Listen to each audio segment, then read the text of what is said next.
என் மகனுக்கு, என் மனைவிக்கு அது இல்லை தாத்தா கிட்ட. அந்த விஷயங்களை நம்ம பொது வாழ்க்கையில் வந்துட்டோம்னா அதை கற்றுக்கணும். பொது சேவைங்கிறது நம்ம மக்களுக்கு என்ன பண்ணுறோம் அப்படிங்கிறது ரொம்ப முக்கியம். ஏன்னா அவங்க நம்பி தானே நம்மளுக்கு ஓட்டு போட்டுட்டாங்க. அவங்கள மீறி தான் நம்மளை கேள்வியே. அப்போ எல்லாருமே லைட் அணைச்சிருவாரு, ஃபேன் அணைச்சிருவாரு. அது எப்படி ஒரு வரி பணம், மக்களுடைய வரி பணத்தில் நீங்கள் எப்படி சுகமாக இருக்க முடியும்? எல்லா இடத்துல எங்கே இருக்கீங்க அவங்க ஒரு லைட்டை போடுங்க. உண்மையாக நேர்மையாக எந்த விதமான ஆசையும் இல்லாமல் வாழ்ந்த ஒரு மனிதர். ஆனால் இறந்த பிறகு கிட்டத்தட்ட எத்தனையோ ஆண்டுகள் ஆஃபீஸர் 3 ஆண்டுகளை கடந்து அவரை நினைக்கிறாங்கன்னா அவர் ஒரு இலக்கணமாக இருக்கார். இப்பவும் இலக்கணமாக இருக்காது. அதை பற்றி மக்கள் தெரிஞ்சுக்கணும்.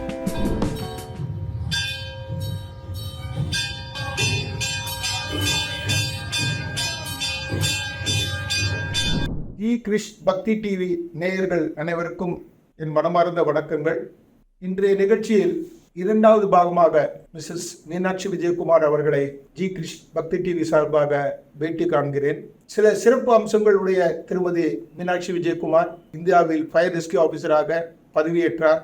இன்னொரு சிறப்பு அம்சம், இந்தியா போற்றும் ஊழலற்ற அப்பழுக்கற்ற அரசியல்வாதி திரு கக்கன்ஜி அவர்களுடைய பேத்தி மிஸ்டர் பத்மநாபன் அவருடைய மகள் திருமதி மீனாட்சி விஜயகுமார். திரு கக்கன்ஜி பற்றி சில வரிகள் சொல்ல போனால் இந்திய அரசியலில் எல்லாருக்கும் தெரியும். காமராஜர் பெயரை சொல்லும் போதே கக்கன் பெயரும் சேர்ந்து வரும். திரு கக்கன்ஜி அவர்கள் லோக்சபா எம்பியாக 1952 57 வரை இருந்தார். பிறகு 2 முறை அமைச்சராக இருந்தார். காமராஜர் முதலமைச்சராக இருக்கும் போது 1957 62 வரை, பிறகு 1962 67 வரை அமைச்சராக இருந்தார். அவர் அமைச்சராக இருக்கும் பொழுது களங்கமற்ற ஊழலற்ற திறமையான மிக எளிய அமைச்சர் என்ற பெயர் என்றும் இருக்கிறது. இன்றும் எளிமை ஊழலற்ற அரசியல்வாதி என்றால் எல்லாருக்கும் நினைவுக்கு வருவது திரு கக்கன்ஜி அவர்கள். அவருடைய பேத்தியை திருமதி மீனாட்சி விஜயகுமாரை நான் பேட்டியை காண்பதில் மிகவும் மகிழ்ச்சியும் பெருமை அடைகிறேன்.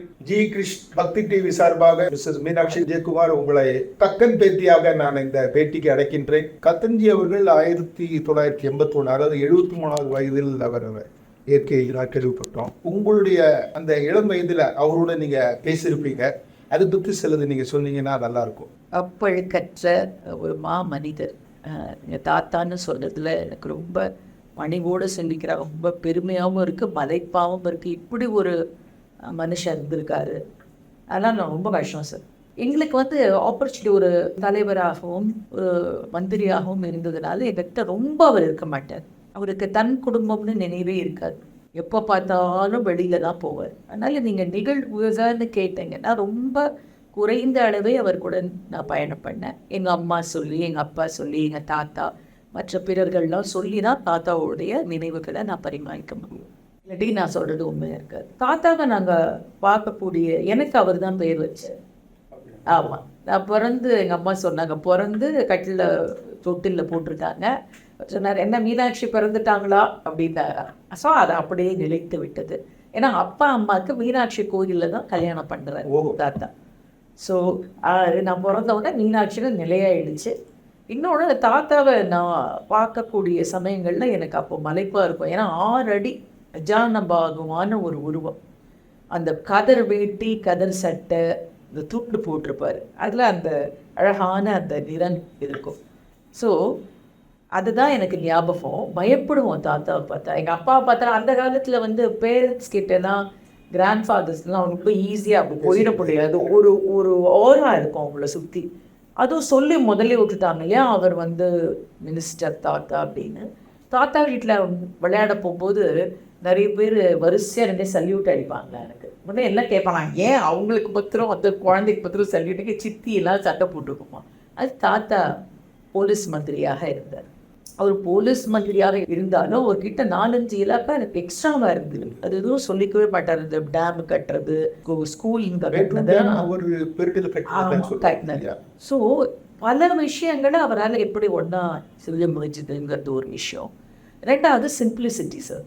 அவர்கிட்ட இருந்ததே 2 வேஷ்டி சட்டை தான். அதையே துவைச்சு தாத்தா போட்டுப்போம்.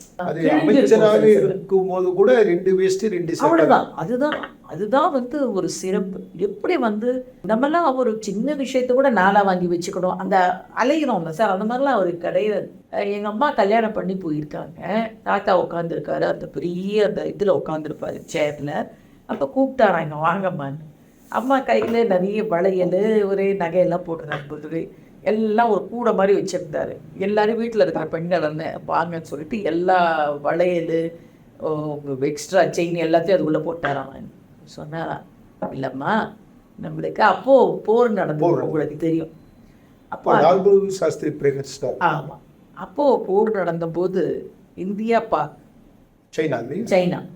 ஸோ அவர் வந்து இதெல்லாம் அங்கே வந்து ரொம்ப கஷ்டப்படுறாங்க, அடிப்பட்டு இறந்து போகிறாங்க.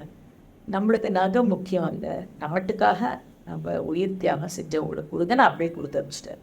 அப்போ யாருமே கொஸ்டின் கூட பண்ணல. ஏன்னா அவர் சொன்னார்னா அது உண்மை. அவர் வந்து சும்மானா வாங்கி வைக்க மாட்டார்னு ஒரு விஷயம் அது எங்கள் அம்மா சொல்லுவாங்க. அதே மாதிரி நாங்கள் அங்கெல்லாம் வளரும்போது சார் எல்லோரும் ரூம் 24 ரூம் அப்படி இருக்கோம் இல்லையா, அந்த க்ரீன் வேஸில். அப்போ எல்லா ரூம்லேயும் லைட் அடைச்சிருவார், ஃபேன் அடைச்சிருவார். அது எப்படி ஒரு வரி பணம், மக்களுடைய வரி பணத்தில் நீங்கள் எப்படி சுகமாக இருக்க முடியும்? எல்லா இடத்துலையும் எங்கே இருக்கீங்க அங்கே ஒரு லைட்டை போடு. தெருவுலேருந்து இங்கே வரைக்கும் இருக்கும் இல்லையா சார், வாசல் வரைக்கும் அந்த லைட்டெல்லாம் அணைச்சி விட்டுருவாராம். எதுக்கு? மக்களோட வரி பணம் வீணாகுது. இதெல்லாம் எங்கள் எங்கள் அப்பாலாம் சொல்லும்போது எங்களுக்கு அப்படியே மலைப்பாக இருக்கும் சார். என்னையா இப்படியெல்லாம் நம்ம இது மாதிரி கால்வாசி தூசியில் கூட வர முடியுமாலாம் எனக்கு தோணியிருக்கு. இன்னொன்று வந்து எங்கள் தாத்தாவோட ஞாபகம் எனக்கு வருதுன்னா, ஒரு தடவை தீபாவளிக்கு போயிருந்தேன். தீபாவளி போய் எல்லாம் விளையாண்டுட்டு இருக்கோம், தாத்தா உட்காந்துருக்கு. எல்லாருக்கும் ஒரு 10 பைசா 20 பைசா அப்படி கொடுக்கும், வச்சுக்கோங்க விளையாடுறதுக்கு. அது எனக்கு ஞாபகம் இருக்குது. அப்போ காலில் சங்கு சக்கரம் சுட்டுக்குச்சு சார் எனக்கு.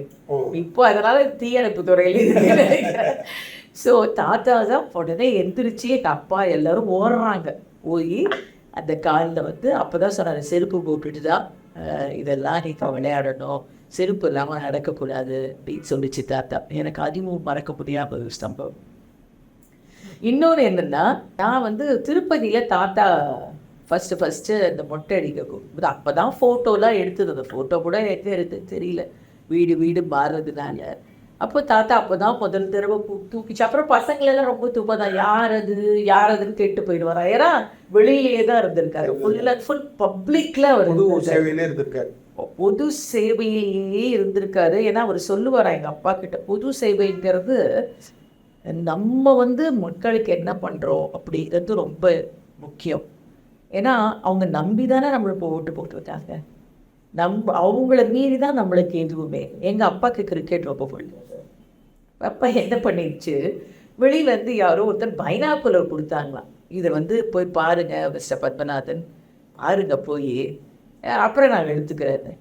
உடனே அங்கேருந்து ஒரு சத்தம் வந்து தான். அப்பா நான் ரொம்ப பயப்படுவேன். கல்யாணம் ஆன பிறகு பத்மநாதன் முதல்ல அந்த பைனாக்குலரை திருப்பி கொடுத்துட்டு வா, நீ என்ன நினச்சிட்டு இருக்க, அத்தோடு கொடுத்தது தான். அதுக்கப்புறம் யார் என்ன கொடுத்தாலும் அப்பா வாங்கக்கூடாது அப்படின்னு டிசைட் பண்ணிச்சு. எங்கள் அப்பாவையும் பார்த்துருக்கேன். 7 பேர்லன்னா அப்பா இருந்தது, அப்புறம் ஜாயிண்ட் ரெஜிஸ்டராக இருந்தது. ஒரே ஒரு சாய்வு நாற்காலி, அப்போல்லாம் தெரியும் ஈஸி சேர், அதில் தான் அப்பாவும் இருக்கும், எங்கள் தாத்தாவும் இருப்பார். அப்போ ரொம்ப அப்பா சொல்லும், இந்த பழங்கள் கொண்டு வந்தால் கூட சரி, யாரோ ஒருத்தருக்கு கல்யாணத்துக்கு அப்படியே பழம் கிழம் எல்லாம் கொடுப்பாங்கல்ல செல்ல வச்சு, என்ன சொன்னாங்க. ஆமாம், அவர் சொன்னார், ஐயாப்பா நான் மக்கள் கிட்ட நல்ல பேர் வாங்குறோம், பிடிக்கலையா, நீ தெரிஞ்சுக்கிறதுக்கிட்டே வந்தியான்னு கேட்டுதான். இல்லையா கல்யாணத்துக்கு, ஏன்ப்பா அந்த கார்டை கொடுத்தா நான் கல்யாணத்துக்கு வர மாட்டேன், அவ்வளோத்தையும் எடுத்துகிட்டு ஓடு.